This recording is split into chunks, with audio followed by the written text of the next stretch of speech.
Hi, Christina here from Gulf Coast Sourdough. First of all, I want to say good evening and thank you to everyone who has come into the sandwich house over the past few days, past week or so. It's been really awesome to see everybody there. So many of you have gotten sourdough starter, which is very exciting. We love building a community of sourdough bakers. So we've had a lot of questions, naturally, about how to care for your starter and everything. If you missed our video earlier in the week, we have added a resources page to our website. So just go to gulfcoastsourdough.com, click on resources.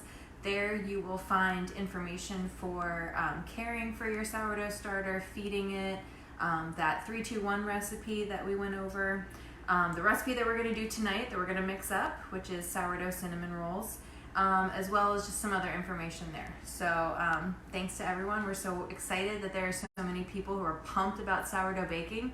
We're super pumped about sourdough baking too. So we have decided that we want to have cinnamon rolls for breakfast tomorrow. And a lot of people are surprised when they come into our bakery and they learn that our cinnamon rolls are made from sourdough starter.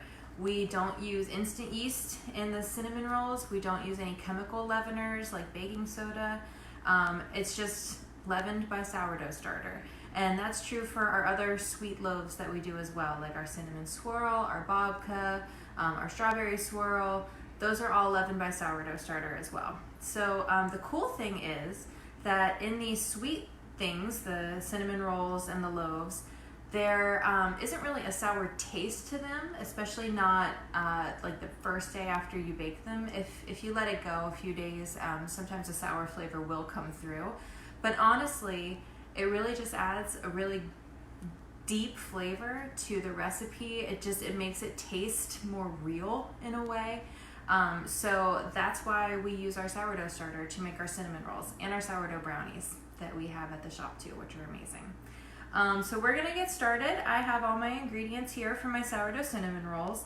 I've got my starter, of course. So here's Bilbo, looking nice and bubbly. And so, but Bilbo, of course, is the basis for all of our recipes. So I fed him maybe about 5 hours ago at this point. If you'll remember the other day when we talked about feeding your sourdough starter, we said that you wanna feed it generally between 4 and 8 hours before you plan to use it. So now it's about 5 hours later. I'm ready to use Bilbo. So I'm just giving it a little mix up, and I've got my mixing bowl and I've got my food scale, of course. We talked about how measuring by a food scale and using the metric system is a lot better for baking. It's a lot more precise, and it allows you to just be more precise when you're measuring out your recipes. So I've got my bowl and I'm gonna measure out some starter. And like I said, we're putting this recipe up on our website. So I'm measuring out 130 grams of starter right now. This recipe is going to make about 8 cinnamon rolls in the morning. And we are a family of 4. So that is more than enough for us. All right, I've got my Bilbo. Next, I'm measuring out my milk. So this recipe is also more exciting, I think, than the recipe we did the other day because there are more ingredients in the recipe. The other day, we were just doing our basic sourdough recipe, which was flour, water, salt, and sourdough starter. This one has exciting ingredients like milk and eggs and sugar. So I've got my milk. Eggs, of course, don't necessarily translate to a weight. So the recipe calls for 50 grams of eggs. That is roughly equivalent to 1 egg. So I'm gonna put my egg in my recipe.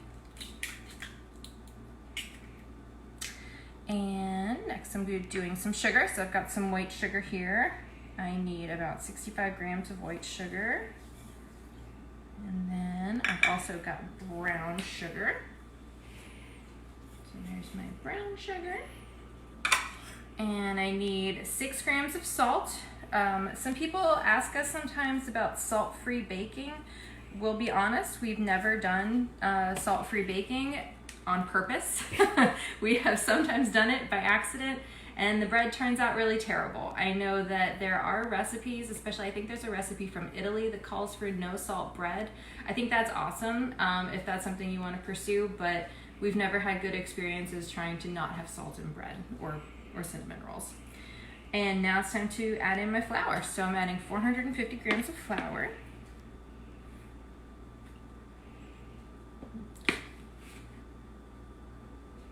And this is just all-purpose flour that I'm using.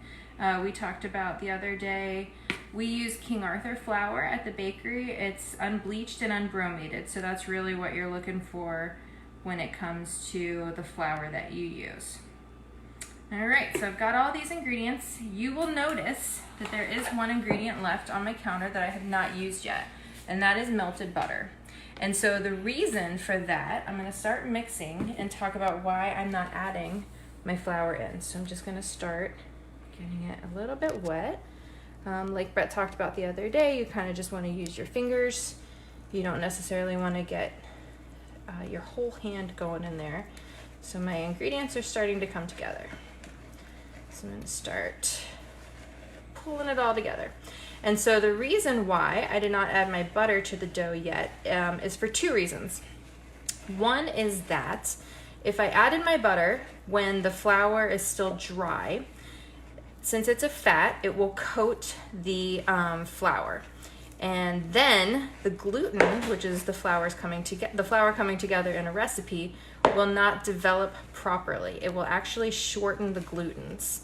And that, interestingly, is where the term shortening comes from. So if you go to the grocery store and you buy, Crisco or something else that's shortening, or, butter is considered shortening as well, that is where the term shortening comes from. It's shortening the glutens in the flour so that your recipe does not rise so much.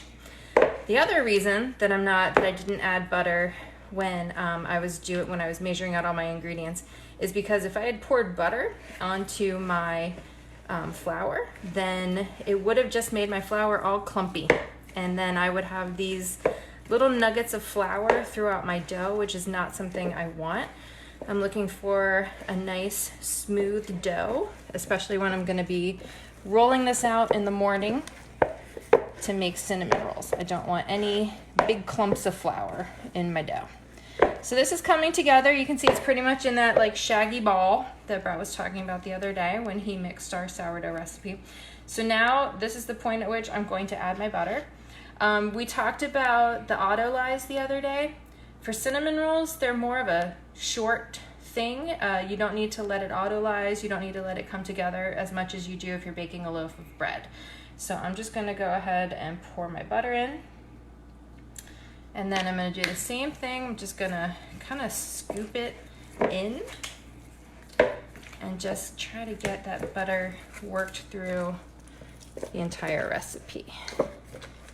So it doesn't have to be amazing. You just want to make sure that it's pretty evenly distributed. You want to get in there with your fingers. Make sure that you're not letting any butter just sit there. You're trying to work it all in.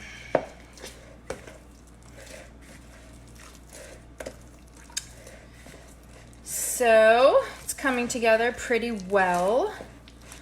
I'm gonna need this for a couple more minutes.